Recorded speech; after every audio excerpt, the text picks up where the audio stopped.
Hello, my name is Joanna and I'm feeling crafty.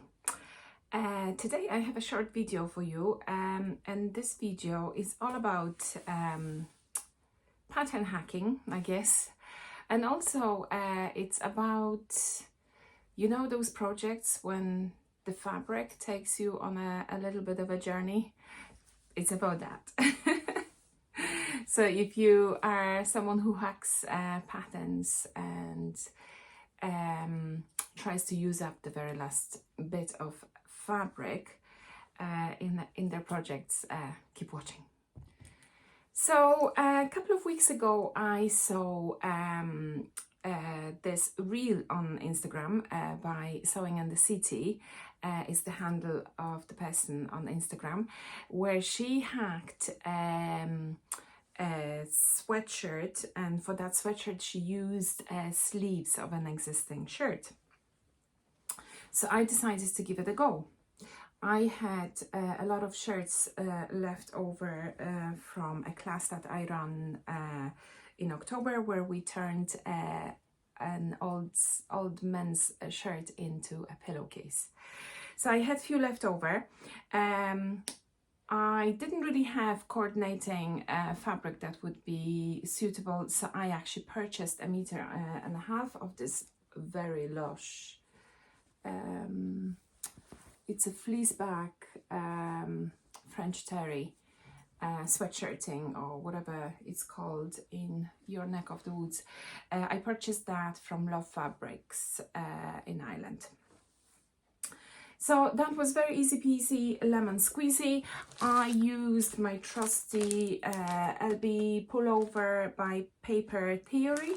I've made this pattern many times and it fits me fantastically. I love where the hem hits me on my body, so this was absolute perfection. The sleeves, that's one thing I absolutely love about this project. So the sleeves of the shirt, I left them as long as I could possibly get away with, and that is so that they are, because I would never button the cuff. So I wanted them to be rolled up but still long to hit me at my wrist, if that makes sense. And this sweatshirt does just that, so it's fantastic, because I hate to be cold in the arms. I live in Ireland and it's very cold here. This was my creation. So all I used was the front and the back from the fabric that I purchased. I had a scrap of ribbing that I used to finish the neck, and then obviously I used the sleeves from the shirt. So then what happened was I had a lot of fabric left over, the navy French terry.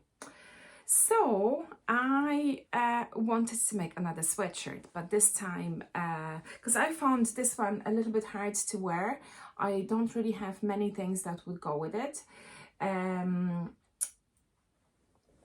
So I just wanted to make something that would be plain navy.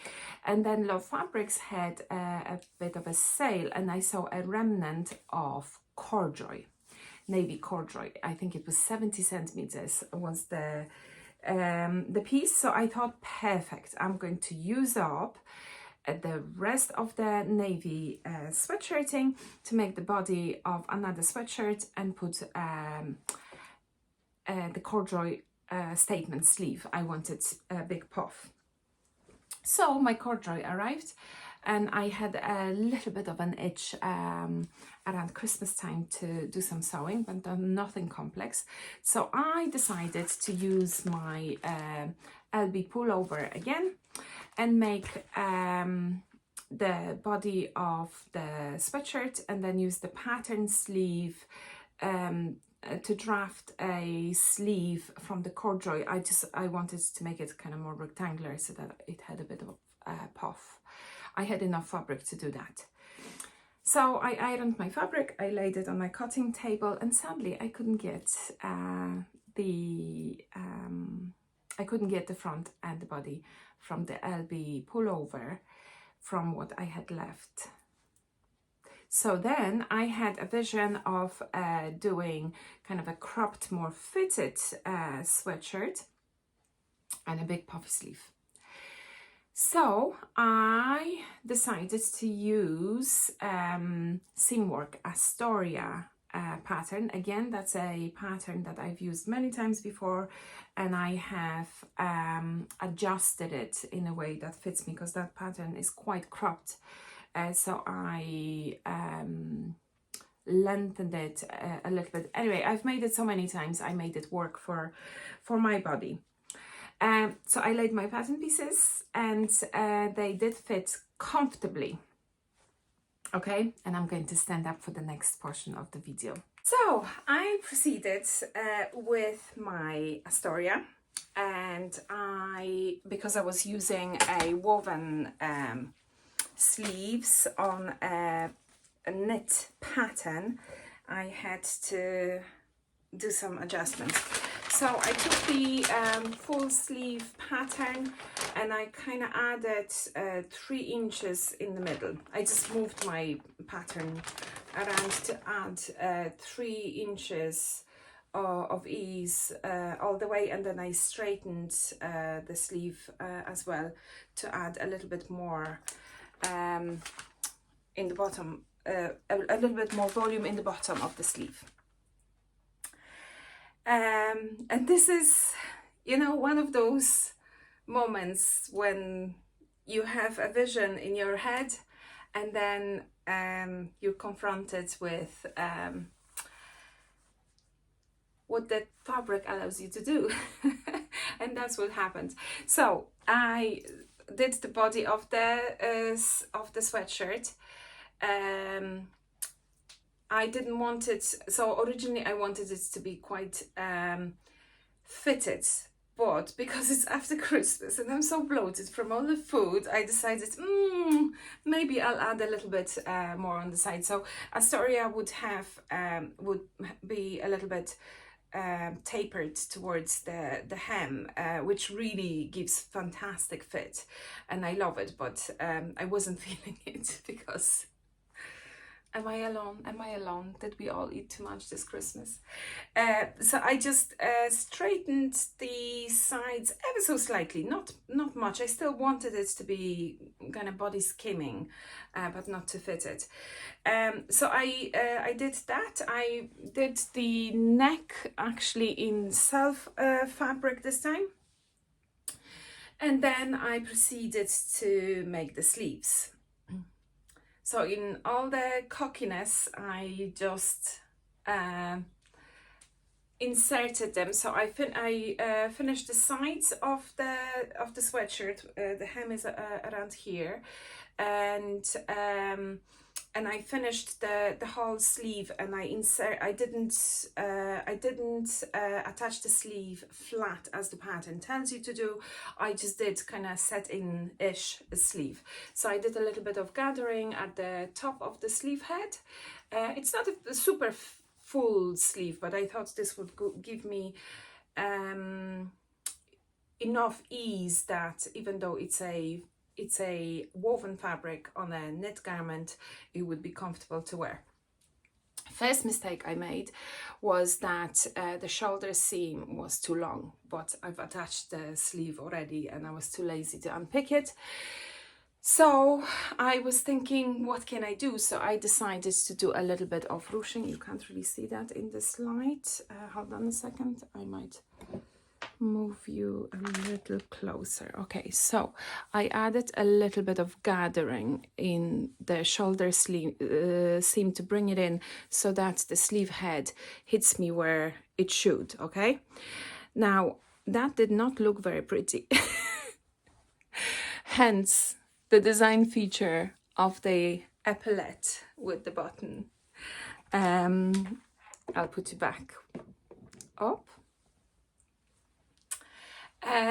So that's how this design came to be. The hem of the sleeves, I just put a piece of elastic. I don't like the full sleeve. I I'm a watch wearer, so I like to be able to see my watch and my bracelets. So they're kind of 7/8 kind of a sleeve. And then for the hem, because I have widened the front and the back of the original pattern, I just measured measured the hem of the back and the front, and I ignored the pattern piece for the waistband, and added an inch to each of the pieces because I wanted a split hem. So I have finished the sides first, stitched them together about an inch on top, and then inserted it as one piece in one go, and I'm really happy. I kind of like that it slits just where my pockets are in my pants. And do you know what? Is this the design I was going for? No, not at all. It looks completely different. But am I happy? I'm so happy. I have used up. This is all I have left of the sweatshirting. This might become few face wipes. I have a little bit of corduroy left, and it's going to become few pencil cases, which have been brewing in my head for a while. So I used up all of the fabric from 1.5 meters of French terry. I managed to get both of these. And yeah, I'm super happy, and I just wanted to share with you, even if you're an experienced seamstress, sometimes you have a vision in your head, and it's really worth not to fight for that vision and just listen to what the fabric and the process, where it leads you and where it guides you, because it might lead you to something really, really fun and original. What do you think about this creation? That was not my design at all, because I love it. And if you have similar stories of projects that took you on a journey that you did not expect, I would love if you shared them in the comments. And yeah, happy Christmas and happy New Year. And I hope you find a little bit of time in your life for some creativity. Bye.